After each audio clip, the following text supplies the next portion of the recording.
यह सब तब शुरू हुआ जब मैं अपनी जिंदगी में एक सामान्य इंसान की तरह जी रहा था। एक छोटे से ऑफिस में काम करता था और हर दिन वही रूटीन, वही काम। एक शाम मेरे कुछ दोस्तों ने हम सबको पास के एक पहाड़ी इलाके में एक छोटा सा ट्रिप करने का सुझाव दिया, ताकि शहर की भागदौड़ से थोड़ा आराम मिल सके। हमारी योजना थी कि हम एक दिन की ट्रिप पर जाएंगे और फिर लौट आएंगे। हमारे रास्ते में घने जंगल से होकर गुजरना पड़ा और यह सड़कें इतनी तंग थीं कि एक बार में एक ही गाड़ी चल सकती थी। अचानक रास्ते में कुछ स्थानीय लोग मिले और उन्होंने हमें एक खास ट्रेल के बारे में बताया जो जंगल के अंदर था। वे उसे प्रतिबंधित ट्रेल कहते थे। उन्होंने हमें सलाह दी कि उस रास्ते पर जाने से बचें, क्योंकि वहां कुछ अजीब घटनाएं घटती हैं। कुछ लोग तो ये भी कहते थे कि वह रास्ता शापित है, लेकिन मैं और मेरे बाकी दोस्त इन बातों को एक सामान्य लोक कथा मानकर हंसी में उड़ा दिए थे। अगले दिन हम सब ने मिलकर उस ट्रेल को देखने का फैसला किया। जैसे ही हम ट्रेल की शुरुआत तक पहुंचे, वहां का माहौल बहुत अलग सा लग रहा था। हवा में एक अजीब सी सर्दी थी और जंगल में अजीब सी खामोशी छाई हुई थी। कोई भी पक्षी नहीं गा रहा था और वो घने पेड़ जैसे हमारे ऊपर ही निगाहें डाले हुए थे। लेकिन हम सब ने इसे एक साधारण जंगल समझा और ट्रेल पर चलना शुरू कर दिया। हम धीरे धीरे अंदर बढ़ रहे थे। ट्रेल संकरी और बंजर थी, पेड़ पौधे इधर उधर बिखरे हुए थे और अंधेरा घना हो रहा था। मैं ये सोच रहा था कि आखिर इस ट्रेल को इतना खतरनाक क्यों माना जाता है, लेकिन हमें कुछ भी असामान्य महसूस नहीं हो रहा था। हम आगे बढ़ते गए, एक के बाद एक मोड़ लेते हुए। फिर अचानक हमारी नजर एक खंडहर जैसी झोपड़ी पर पड़ी। दरवाजा जंग लगा हुआ था, लेकिन अंदर से कुछ आहटें सुनाई दे रही थीं। क्या यह भी इसी ट्रेल का हिस्सा है? मेरे दोस्त सौरभ ने पूछा। लेकिन हम सब ने बिना कुछ सोचे समझे अंदर जाने का फैसला किया। झोपड़ी के अंदर की दीवारों पर अजीब से निशान थे, जैसे किसी ने उन्हें खींचकर बनाया हो। एक दीवार पर एक अजीब सा प्रतीक भी उकेरा गया था। मैंने उसे ध्यान से देखा और मुझे ऐसा महसूस हुआ कि वह प्रतीक मुझे कहीं से जाना पहचाना सा लगता था, जैसे मैंने उसे कभी देखा हो, लेकिन मैं याद नहीं कर पा रहा था। हम सब ने कुछ देर वहीं बैठकर बातें की, लेकिन मेरे मन में एक अजीब सी बेचैनी हो रही थी। वो प्रतीक, वो अजीब सी खामोशी, कुछ था जो मुझे सचमुच परेशान कर रहा था। लेकिन फिर भी हम वापस जाने का नहीं सोच रहे थे। हम सब आगे बढ़ने की सोचने लगे, लेकिन जैसे ही हम ट्रेल पर फिर से चलने लगे, एक बुरी खबर आई। राजीव कहाँ है? मेरे दोस्त ने अचानक पूछा। हमने चारों ओर देखा, लेकिन राजीव कहीं नहीं था। उसकी बैग और फोन पास के ही झाड़ी में पड़े हुए थे। हम घबराए हुए थे, कहीं वो अचानक गायब हो गया था। हमने उसे आवाज दी, लेकिन कोई जवाब नहीं आया। फिर हमें एहसास हुआ कि हम उस ट्रेल पर पूरी तरह से खो चुके थे। वो रास्ता कहीं नहीं जा रहा था और राजीव भी जैसे हवा में विलीन हो गया था। हमने जंगल में कई घंटे तक उसे ढूंढा, लेकिन उसका कोई सुराग नहीं मिला। अब हमारे पास एक ही रास्ता था, वापस उसी खंडहर जैसी झोपड़ी तक लौटना। लेकिन जब हम वहां वापस पहुंचे तो हमें कुछ और अजीब महसूस होने लगा। वह जगह जो पहले सिर्फ एक झोपड़ी जैसी लग रही थी, अब एक भयंकर खौफ का पर्याय बन चुकी थी। और तब हम सभी ने महसूस किया कि हम इस ट्रेल पर अकेले नहीं हैं। राजीव के गायब होने के बाद हम सभी में डर और घबराहट फैल गई। जंगल की घनी खामोशी ने हमारे भीतर अजीब सा दबाव बना दिया था। हर कदम पर हमें ऐसा महसूस हो रहा था जैसे कोई हमारे पीछे आ रहा हो। हम अपने आसपास देख रहे थे, लेकिन हमें कुछ भी दिख नहीं रहा था। जैसे ही हम जंगल में और आगे बढ़ने का प्रयास करते, यह महसूस होता कि रास्ता और भी अधिक रहस्यमय होता जा रहा था। हमने हर दिशा में राजीव को पुकारा, लेकिन उसकी आवाज कहीं से भी नहीं आई। अब हमें यकीन हो गया था कि वह कहीं खो गया है। हम सब एक दूसरे की तरफ देखकर चुप थे, क्योंकि हम सब जानते थे कि इस अजनबी जंगल में कुछ अजीब हो रहा था। अगर हम यहीं रुकते तो हम भी कहीं खो सकते थे। हमें यहां से निकलना होगा, सौरभ ने धीरे से कहा। उसकी आवाज में घबराहट थी। यह जगह सही नहीं है। हमने उसकी बात पर ध्यान दिया और वापस जाने की कोशिश की, लेकिन जैसे ही हम घूमे, हमने पाया कि रास्ता पहले जैसा नहीं था। पेड़ कुछ इस तरह से खड़े थे कि अब हमें रास्ता साफ दिखाई नहीं दे रहा था। हम पहले जिस दिशा में जा रहे थे अब वह बिल्कुल बदल चुकी थी। अजीब सी गंध और ठंडी हवाएं हमें और घेरने लगीं। हम थककर एक खुले स्थान पर बैठ गए। चारों ओर घना जंगल था और अचानक वातावरण में एक अजीब सी खामोशी ने हमें घेर लिया। अब सब कुछ पहले से ज्यादा डरावना लग रहा था। और फिर वह घटना घटी जिसने हमें पूरी तरह से बदल कर रख दिया। हमारे ठीक सामने एक पेड़ के नीचे एक कटा फटा शख्स खड़ा था। वह आदमी बिल्कुल चुप था। उसकी आंखें खाली और अजीब सी थीं। उसकी शक्ल हमें इतनी डरावनी लगी कि हम किसी ने उस पर नजर डाली भी नहीं। उसकी उपस्थिति से एक अजीब सा ठंडा एहसास हमारे भीतर फैल गया। क्या वो कोई है? दीपक ने धीमी आवाज में पूछा। हम सब ने उस व्यक्ति की तरफ देखा, लेकिन वह धीरे धीरे हमसे दूरी बनाने लगा। उसकी चाल धीमी थी, जैसे किसी भारी बोझ से लदी हुई हो। हम समझ नहीं पाए कि यह शख्स कौन था, लेकिन उसकी उपस्थिति ने हमें अंदर से हिला दिया था। मैंने एक कदम आगे बढ़ाया और उस व्यक्ति से सवाल किया, तुम यहां क्या कर रहे हो? लेकिन वह सिर्फ खड़ा रहा, जैसे मेरी आवाज को सुन नहीं रहा हो। अचानक वह बिना किसी चेतावनी के घने जंगल में गायब हो गया। हमें लगा कि हमारी नजरें हमें धोखा दे रही हैं। वह पेड़ के नीचे खड़ा था और फिर एक झटके में जैसे किसी अंधेरे में समा गया हो। सभी हम कुछ पल के लिए चुप रहे। फिर सौरभ ने कहा, यह कुछ ठीक नहीं है, हम यहां से तुरंत निकलने की कोशिश करें। लेकिन जैसे ही हमने आगे बढ़ने की कोशिश की, हम सब ने महसूस किया कि जंगल ने हमें और भी ज्यादा घेर लिया था। हमारी दिशा पूरी तरह बदल चुकी थी। हमारी हालत इतनी बुरी हो चुकी थी कि हम किसी दिशा में जा नहीं पा रहे थे। ये जंगल हमें अपनी जकड़ में कसने लगा था। पेड़ों के बीच से कोई हलचल सुनाई दे रही थी, जैसे कुछ था जो हमारी तलाश कर रहा था। हर तरफ से आवाजें आ रही थीं, जो हमें और भी ज्यादा परेशान कर रही थीं। ये आवाजें मानो हमारे आसपास के वातावरण से बाहर निकलकर हमसे बातें कर रही थीं। फिर हमें एक और बात महसूस हुई जो हमारे दिलों को और भी घबराहट में डालने वाली थी। हमारे पास जितनी भी चीजें थीं, जैसे पानी की बोतल और बैग, सब कुछ गायब था।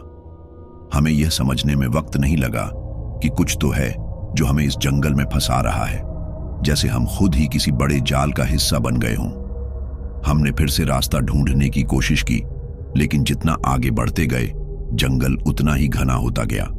हमारे पास अब न तो मोबाइल था और न ही कोई मदद। सब कुछ उसी खौफनाक खामोशी में समा चुका था। और फिर कुछ घंटे बाद हमारे सामने वह खंडहर जैसी झोपड़ी फिर से आई।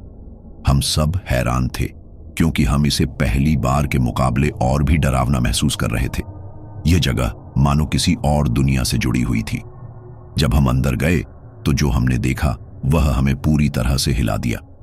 झोपड़ी की दीवार पर वही अजीब सा प्रतीक फिर से उकेरा गया था, और अब वह और भी जीवित सा लग रहा था, जैसे यह प्रतीक सचमुच कुछ बुरा करना चाहता हो।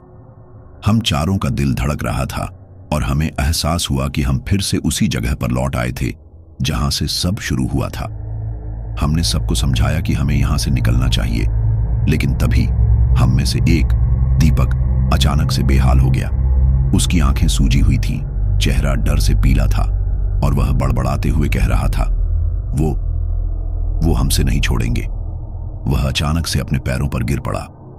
हमारी मदद से उसे उठाया, लेकिन उसके चेहरे पर एक अजीब सी मुस्कान थी, जैसे वह किसी और दुनिया से आ रहा हो।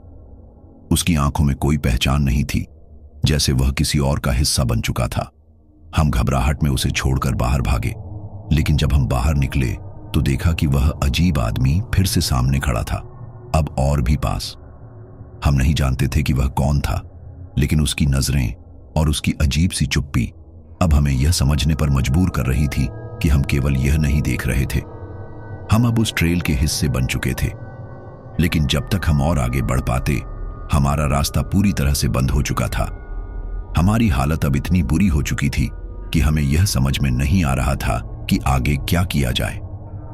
झोपड़ी से बाहर निकलते ही हमें लगा था जैसे हम थोड़ी राहत पा रहे थे, लेकिन जैसे ही हम उस अजनबी आदमी के सामने खड़े हुए, हमारी सांसें थम गईं। वह आदमी हमें घूरते हुए खड़ा था और उसकी आंखों में कोई खास भावना नहीं थी। यह आदमी कोई सामान्य इंसान नहीं था, ऐसा हमें पूरी तरह से महसूस हो रहा था। हम सभी घबराए हुए थे और हमारा मन कह रहा था कि हमें इस जगह से बाहर निकल जाना चाहिए, लेकिन हम कहां जाएं? जो रास्ता हमने तय किया था वह अब हमें नहीं दिख रहा था, जैसे यह जंगल हमारे लिए और भी जटिल और खतरनाक बन गया था। वो आदमी कोई साधारण इंसान नहीं है, कुछ गलत है यहाँ, सौरभ ने कहा। उसकी आवाज में डर था। हमें किसी तरह यहां से बाहर निकलना होगा, लेकिन हम जितना कोशिश करते उतना ही हम और उलझते जाते। हमने वापस झोपड़ी की तरफ जाने की कोशिश की, लेकिन अचानक सब कुछ बदल चुका था। पेड़, रास्ते, हवा, सब कुछ बहुत अजीब सा हो गया था, जैसे हम किसी और दुनिया में फंस गए हों। यह जंगल अब हमें असल में समेटने की कोशिश कर रहा था। अब हमें एहसास हुआ कि यह जगह हमारे लिए नहीं थी। कोई अनदेखी शक्ति थी जो हमें अपने जाल में फंसा रही थी। और तभी दीपक, जो थोड़ी देर पहले बेहाल हो गया था, अचानक खड़ा हुआ। उसकी आंखें खाली थीं, चेहरा सफेद, और वह बड़बड़ाते हुए हमसे कुछ कह रहा था। क्या तुम समझ नहीं पा रहे हो? दीपक की आवाज में एक अजीब सी खनक थी। हम यहां से बाहर नहीं जा सकते, हमें यहां से बाहर जाने नहीं दिया जाएगा। हमने दीपक को पकड़कर उसे शांत करने की कोशिश की, लेकिन उसके शरीर में कुछ अजीब सा था। वह अब हमारी सुन नहीं रहा था, जैसे वह किसी और ही ताकत से नियंत्रित हो रहा हो। हमें उसकी बातों का यकीन नहीं करना चाहिए, मैंने कहा। हमें यहां से निकलने की पूरी कोशिश करनी होगी। हमने उसे छोड़ दिया और उस अजीब आदमी के पास जाने का फैसला किया। हम जानते थे कि वह कोई सामान्य व्यक्ति नहीं हो सकता, लेकिन हमें उससे कुछ जवाब चाहिए था। लेकिन जैसे ही हम उसके पास पहुंचे, वह शख्स बिना एक शब्द कहे धीरे धीरे घने जंगल की ओर बढ़ने लगा। हमने उसे फॉलो किया, कुछ उम्मीद के साथ कि वह हमें कहीं तो ले जाएगा, लेकिन वह हमें जिस रास्ते पर ले जा रहा था वह और भी ज्यादा डरावना लग रहा था। हमें महसूस हो रहा था कि जैसे इस जंगल में कोई ऐसी शक्ति मौजूद हो जो हमें अपने वश में करने की कोशिश कर रही हो। हम जितना आगे बढ़ते, जंगल उतना ही घना और घबराहट पैदा करने वाला बनता जा रहा था। हवा में एक अजीब सी गंध थी और पेड़ों के बीच से कभी कभी कुछ हलचल की आवाजें आ रही थीं। लेकिन जब हम रुककर उन आवाजों की दिशा में देखते, कुछ नहीं दिखता, केवल एक डरावनी खामोशी हमें घेर लेती। अचानक वह अजीब आदमी हमें एक खुली जगह तक ले आया, जहां घने पेड़ थे और चारों ओर बर्फ से ढकी जमीन थी। ये जगह इतनी अजनबी और बेमानूस थी कि हम सबके दिलों की धड़कन तेज हो गई। और फिर उस आदमी ने एक चुप्पी साधी और हमें देखते हुए कहने लगा, तुम लोगों को यहां आकर अपनी कीमत चुकानी होगी। हम सब चौंक गए। उसकी आवाज में एक गहरी ध्वनि थी, जैसे वह किसी और शक्ति के प्रभाव में हो। हमारी घबराहट अब एक खौफ में बदल चुकी थी। हमें समझ में नहीं आ रहा था कि वह क्या कह रहा था और किससे बात कर रहा था। तुम में से किसी एक को यहां रहना होगा, उसने कहा, तभी सबको जाने दिया जाएगा। हमने एक दूसरे को देखा और हमारी आंखों में वही डर था जो हम सब महसूस कर रहे थे। क्या यह सचमुच हो सकता था? क्या हमें सच में इस जंगल में किसी को छोड़ना होगा? हमें एक दूसरे से सवाल करने का समय नहीं था, क्योंकि उसी वक्त दीपक, जो पहले बेहाल हो गया था, अचानक से हमारे पास दौड़ा आया। उसके चेहरे पर वही अजीब सी मुस्कान थी, जैसे वह किसी और ही दुनिया से आ रहा हो। वह हमारे पास खड़ा हुआ और बोला, मैं यहीं रहूंगा, तुम्हें छोड़कर मुझे जाने दो। उसकी आवाज में एक नशे की सी गूंज थी, जैसे वह अपनी पहचान खो चुका हो।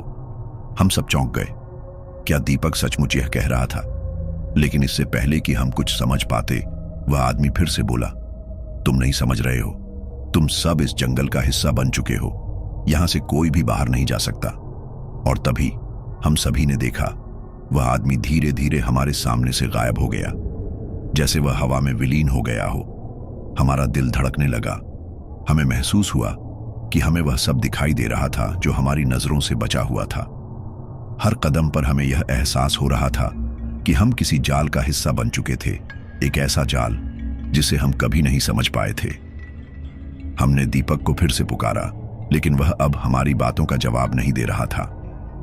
हम सबको यह समझ में आ गया था कि इस जंगल का कोई अंत नहीं है, हम कहीं नहीं जा सकते थे।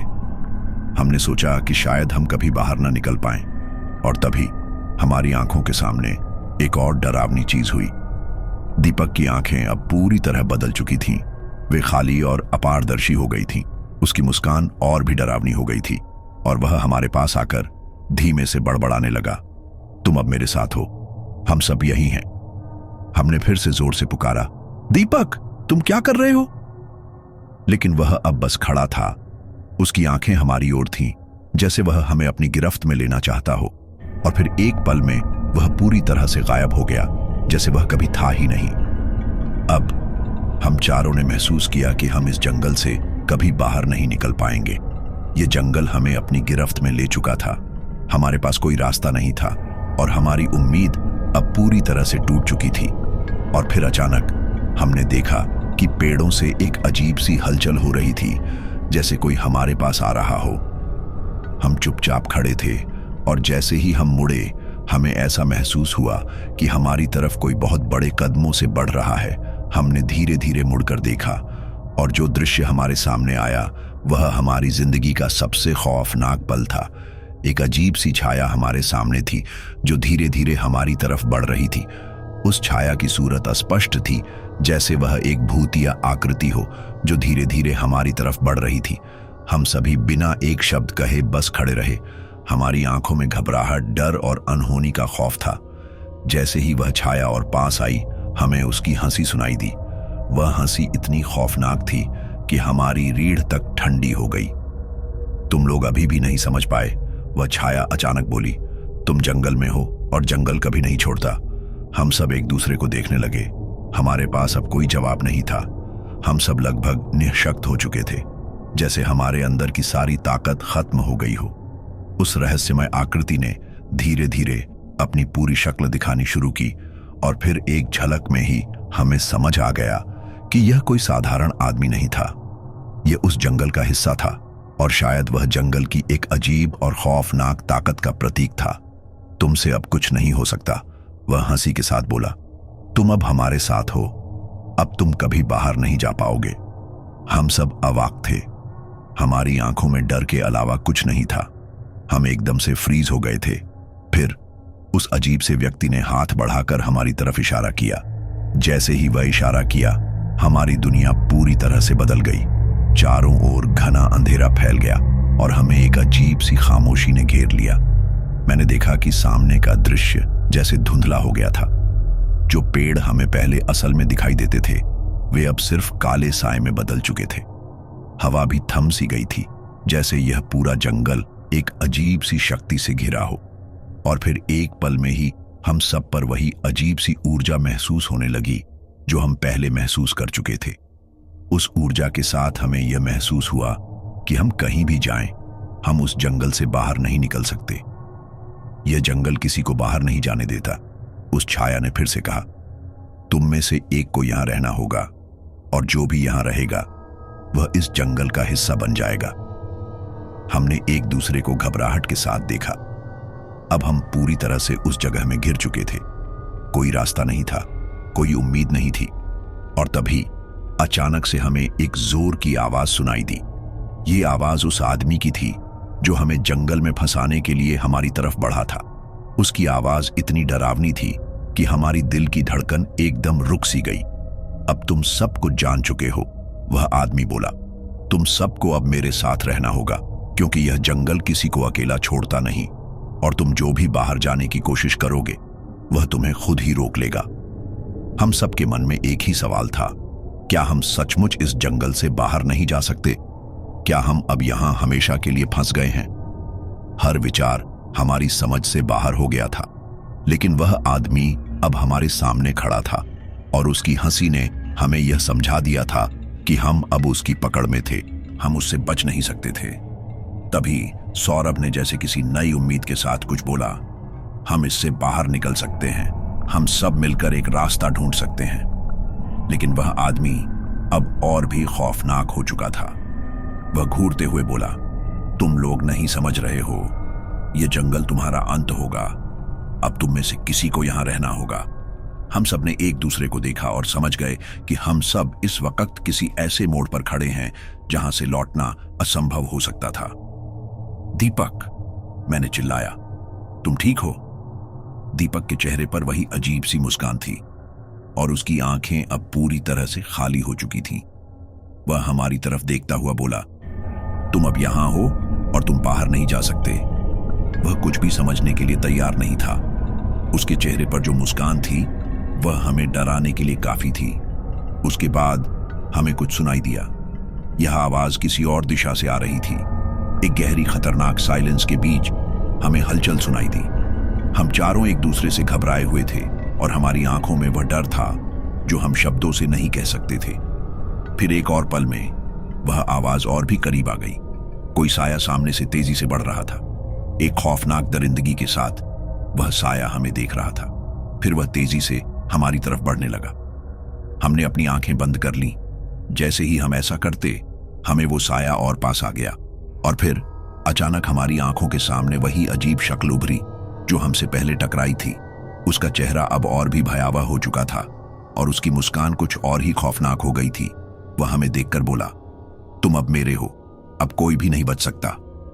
हम चारों बस खड़े थे और हमारी आखिरी उम्मीद पूरी तरह से खत्म हो चुकी थी। हमने महसूस किया कि अब कोई रास्ता नहीं था। हम सब अब उस जंगल के अंदर के अंधेरे और खौफनाक जाल का हिस्सा बन चुके थे। सभी ने धीरे धीरे अपनी आंखें बंद कर लीं और फिर एक गहरी खामोशी ने सब कुछ घेर लिया। उस अजीब शक्ल वाले आदमी ने अपनी आखिरी मुस्कान दी और कहा, अब तुम सब यहां हमेशा रहोगे। हमारे पास अब कुछ नहीं था सिवाय उस डर के जो हमें कभी नहीं छोड़ने वाला था। हमारी आंखों में अब कुछ नहीं था सिवाय डर के जो हमारी आत्माओं में गहरे तक समा चुका था। हम समझ चुके थे कि अब हमें बाहर जाने का कोई रास्ता नहीं था। हमारे अंदर जो उम्मीद का आखिरी मोमबत्ती जल रही थी वह भी पूरी तरह से बुझ चुकी थी। उन भयानक क्षणों के बीच हमारी आत्माएं जैसे अजनबी रास्ते पर चल पड़ी थीं, जिनका कोई अंत नहीं था।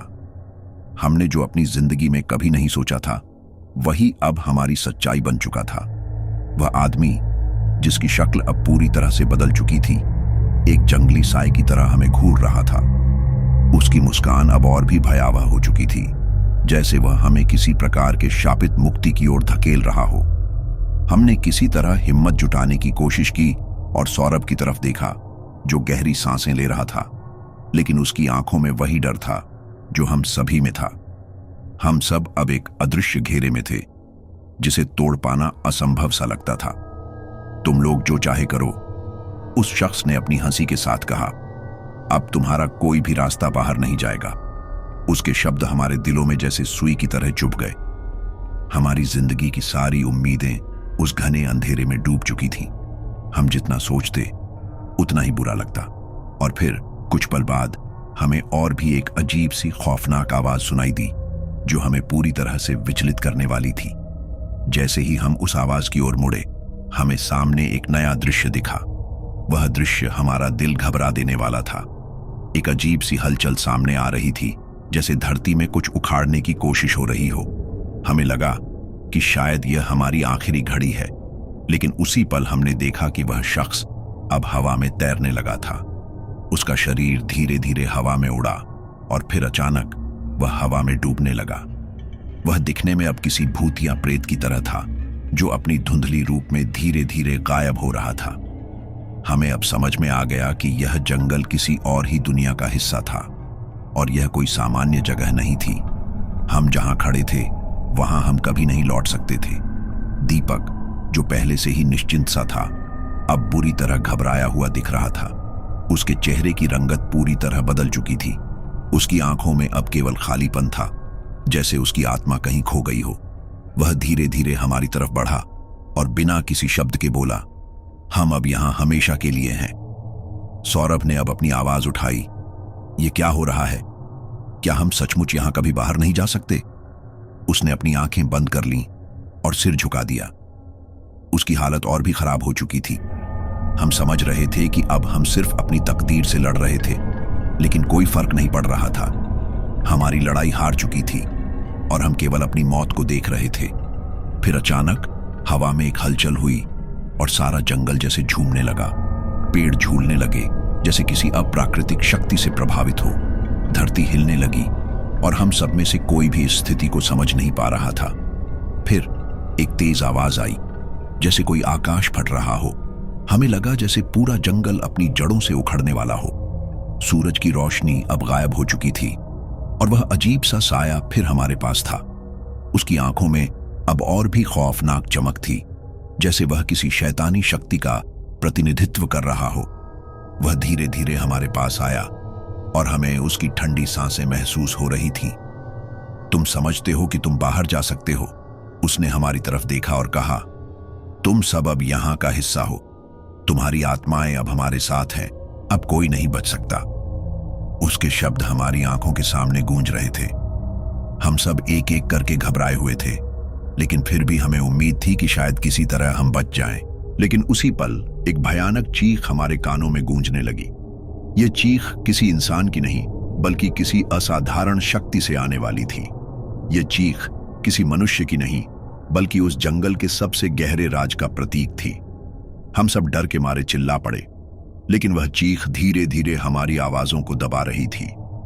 जैसे ही चीख खत्म हुई, हमारे सामने वही साया फिर से आया और हमारी आंखों में देखा। अब तुम सब मेरे साथ रहोगे, उसने कहा। तुम सब अब जंगल के अंदर हो और यह जंगल अब तुमसे कभी नहीं छूटेगा। हमारे पास कोई रास्ता नहीं था। हमारी आत्माएं पूरी तरह से उस रहस्यमय शक्ति में खो चुकी थीं। हम में से कोई भी बचने की कोशिश नहीं कर सकता था। सिर्फ हम नहीं, बल्कि इस जंगल का हर पेड़, हर घना स्थान अब हमारी मौत की चुप्प छाया बन चुका था। हम कभी नहीं जान पाए कि यह जंगल कितना खतरनाक था, क्योंकि हमें अब किसी बात की उम्मीद नहीं थी। क्योंकि अब हम सब उस जंगल में घिर चुके थे और उसकी गहराइयों में कोई रास्ता नहीं था। अंत में वह चीखें अब भी हमारी आत्माओं में गूंज रही थीं और हम अपने हक में किए गए फैसले पर पछताते हुए उस डर के साए में खो गए थे।